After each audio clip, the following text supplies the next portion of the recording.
Hola, hola, hola, hola, hola, hola, hola, hola, hola, Bafetu. Welcome back. Welcome to Dibalin Football Channel. Kaizer Chiefs Football Channel, football from the fans' perspective.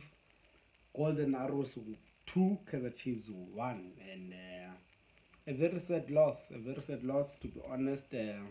We'll never be happy, man, to lose a game, especially as Kaizer Chiefs fans, especially as Kaizer Chiefs. But a lot of positives for me, a lot of positives, a lot of things that I think we can pick up from this game and we can use them to go forward. So I'm not so much despondent. I'm not, unlike other fans, I don't feel demotivated. I don't feel let down and all that and all that. I don't feel like quitting. So I feel like this is the right time to support the club. This is the right time to support the boys. This is a good time to support the boys, and this is what we want in Kaizer Chiefs. The third loss for Kaizer Chiefs, third or fourth loss for Kaizer Chiefs in a row, and yeah, man, it's a bad reputation. We don't want to own up to such kind of reputation. But I want to caution a few fans or many that thought that Athazane's takeover will be a smooth path full of roses and soft things and red carpet where things are going to be easy and will be shining and all that and gifts and all that. That's not the case. Athazana is taking over a team that has not played football for the past 3 or 4 seasons and is trying to train them to play football. And that's one thing that we need to take into cognizance as fans of Kaizer Chiefs.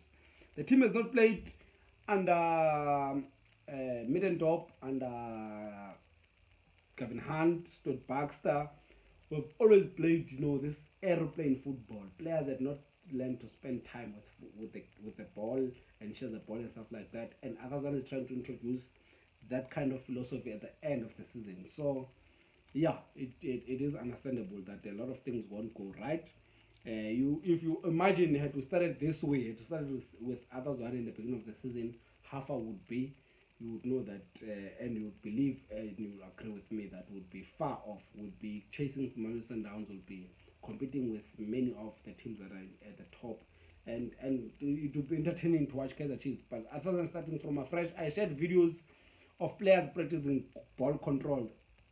Basically, Kaizer Chiefs shared videos of players training on, they shared it on their Twitter account, and you could see that Frosla, your Sehot, and everyone, they're practicing ball control. And I shared this. I said, it looks like players are practicing ball control. Somebody said, that's amateur thing. You can't be doing that at the end of the season. And I said, this is what I think is happening at Kaizer Chiefs in the camp.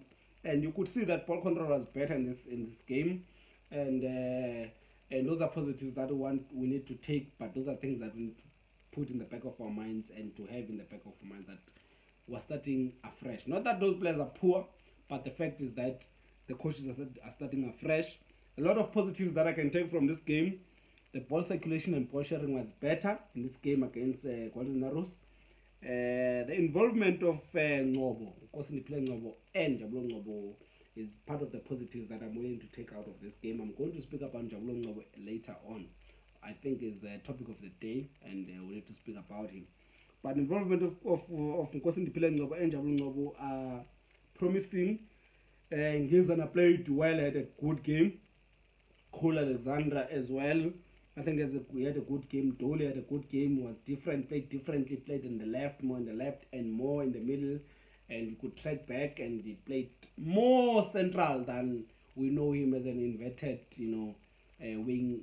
winger under Sweat Baxter, cutting in and on the right, cutting in and making those shots as a left-footed player. But I think was more central in this game, and even more on the left hand side of the pitch. And the bring in of Zuma and Bakas, I think, is welcomed. But you could see most of the one point that I want to make, most of the Kaizer Chiefs players, you could see that it's players that are being introduced at the end of the season. They're playing against players that, or the opponents that have played throughout the season. They've had 20 games, 25 games. Others are going for 26 games, 30 games of the season. Kaizer Chiefs players have 4 games, 5 games in the season, 5 starts, 4 starts, and all that. Others one is introducing a new team at the end of the season. That's one thing that we need to have in the back of our minds, and we must judge the team, from that level. That's what I think, and that's why I support this team, and that's why I think this is the right time to support the team. This is the time the team needs our support more than any time, because we're starting a new thing.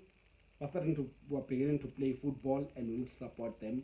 We've had crap stuff throughout 3 or 4 seasons, and the first goal, well built goal, involvement of Ngcobo, and the pass by Leonardo Castro to Billiat, and the finish by Billiat. Perfect goal, very good goal.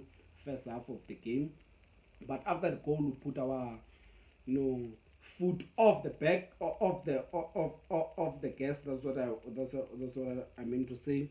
We relaxed and allowed Golden Arrows to gather confidence, come back into the game, to relax and start initiating their game plan. And it got very difficult for us. Even in the beginning of the first half, you could see that Golden Arrows is a better team than Kaizer Chiefs, but there's more positives now. The main talking point is Njabulo, the defender who passed the ball to the opponent and made a mistake, and it was punished.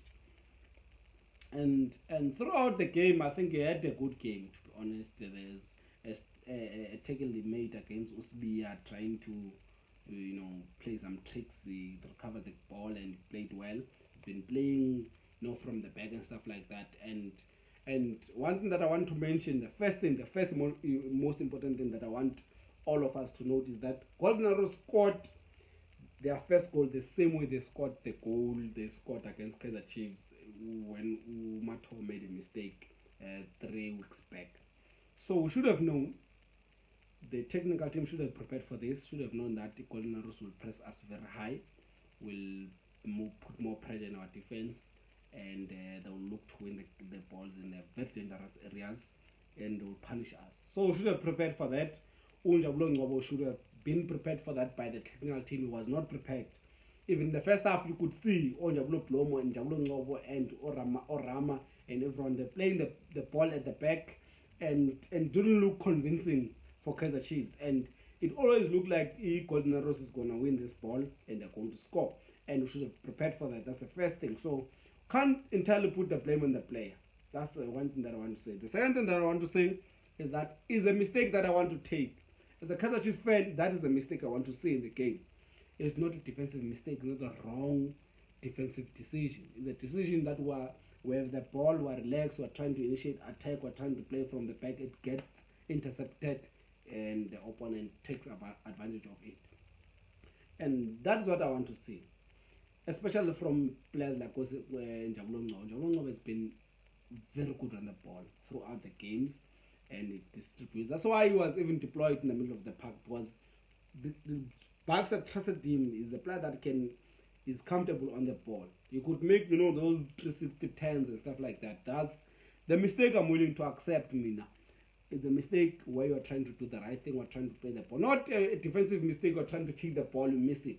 You're trying to do something that was done by Fernandino and all that, and it cost the team eventually. And those are things that I'm not willing to accept.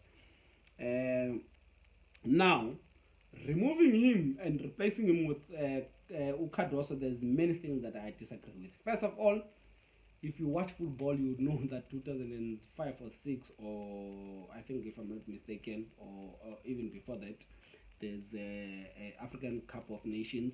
There's Dan pressing Song from Cameroon. He takes the ball, he scores the ball, and Cameroon eventually loses, AFCON and stuff like that. A big mistake, but Song is not removed, and Song is a veteran, makes that mistake. Puyol has made that mistake. Players like Gerrard have made that kind of mistake. Demba, in fact, on the very same date, seven years back, Demba takes the ball and Liverpool loses, EPL because of that mistake. But Gerrard is not taken out, and you give the defender, because as a defender, give him the chance to recover, to come back. Probably there will be a corner kick, there will be a cross coming in, is going to come across that ball and redeem himself. But you remove him, but you replace him with who? It's a wrong decision to remove him. That's the second thing, wrong decision to remove him.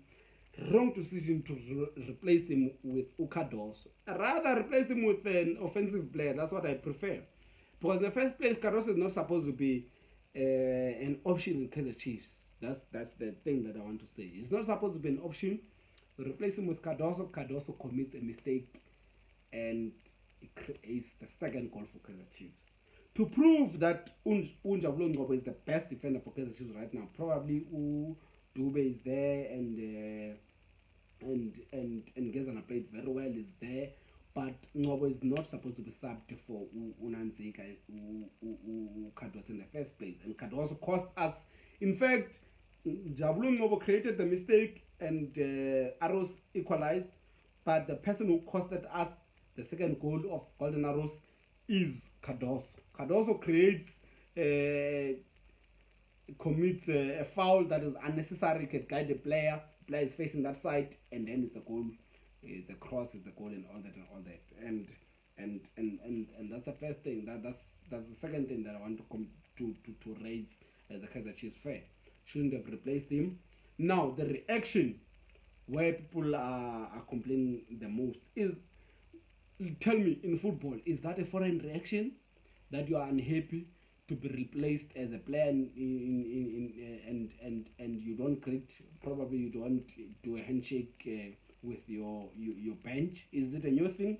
Sadio Mane does it, Mo Salah does it, Cristiano Ronaldo, Ronaldinho probably has done it, Messi does it, all the big players do it. All the big players do it. But this thing of Baxter going there, holding him and creating a mayhem out of the situation is actually unacceptable. That's what I want to say. And the media trying to create, an issue out of it is actually unacceptable as well. I don't accept it. I think it's a normal reaction. It should be taken as normal. People are saying, what should Kaizer Chiefs do? It should be fined. It should be, removed from Kaizer Chiefs and must not play for Kaizer Chiefs completely. You should be banned and all that. What I'm saying is that is a normal reaction in a football game. If you don't know that football is an emotional sport, then you need to get out of the game. That is the normal reaction in the game. He was not supposed to be subbed in the first place. That is subbed is angry. It is well within his right. It is forgivable in football. Those are crimes that we're willing to forgive in football. So, fully behind Njabulo Ngcobo. Now on my side, I've made my case fully behind him. Fully behind him. I think the media and everyone should just let the boy live, let the boy be, and then you leave Baxter pulling players and all that is it's actually unnecessary. It's the one who created a scene. By the way, it is Lee Baxter who created a scene out of the whole thing. But anyway, let me hear from you. What are your views? From me, Dibalen Football Channel, Kaizer Chiefs Football Channel, football from the fans' perspective. I'm happy with a lot of things. I'm more happy with the performance of Kaizer Chiefs with the positives than sad with the bad and the sad stuff that we're supposed to take out of this game. And I'm willing to move forward. I'm willing to take it on the chin. And I'm still pro Arthur Zwane. Still support Arthur Zwane. Fully support Arthur Zwane. Fully behind Njabulo Ngcobo. Fully behind the club.